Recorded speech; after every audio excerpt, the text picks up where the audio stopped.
보이지 않는 영어 공부법은 이제 그만. 실제 미국 방송에서 지금 막 튀어나온 리얼 영어를 쉐도잉 하세요. 방법은 간단합니다. 하루 딱 3분간 3분의 미국 방송의 모든 문장을 원어민처럼 따라하세요. 이게 가장 빠르고 가장 확실하게 영어 레벨을 바꿔드립니다. Real Shadowing English 지금 바로 시작합니다.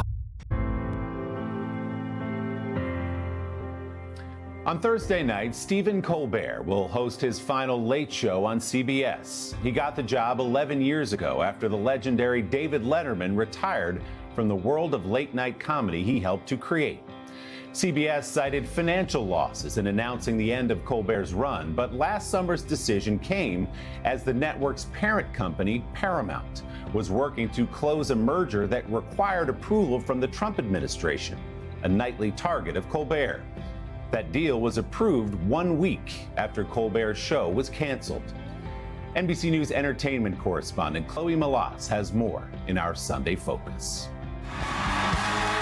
Last year, Stephen Colbert delivered a monologue that certainly wasn't funny. The host of the top-rated show on late-night TV announcing his late show was being canceled. It's not just the end of our show, but it's the end of the late show on CBS. I'm not being replaced. This is all just going away. Colbert has been a frequent critic through the years of President Trump. But who better to gamble with our economy than a guy who somehow bankrupted his own casino?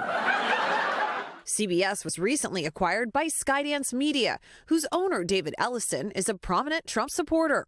CBS called the cancellation a purely financial decision and not related in any way to the show's performance. But that statement doesn't ring true to everyone. Brian Lowry is a veteran media reporter. There was a sense that the studio was very eager to curry favor with the Trump administration. Colbert isn't the only late-night TV host who's drawn the wrath of President Trump. ABC's Jimmy Kimmel was briefly taken off the air last year following his commentary on Charlie Kirk's killing. Kimmel apologizing after his return. It was never my intention to make light of the murder of a young man. The president and the first lady also called for Kimmel to be fired after he made a joke about the couple's age difference, saying that Melania looked like a, quote, expectant widow a couple of days before a gunman tried to breach the White House Correspondents' Dinner. This week, Kimmel joining Seth Meyers, John Oliver, and Jimmy Fallon, the biggest names in late night, to support their friend. Is there anything that we have not touched on before we move on to this? I'm curious. The outrage that your show is being thrown off the air? Original host David Letterman also stopping by with melancholy words of wisdom. You can take a man's show, you can't take a man's voice. So that's the good news in this.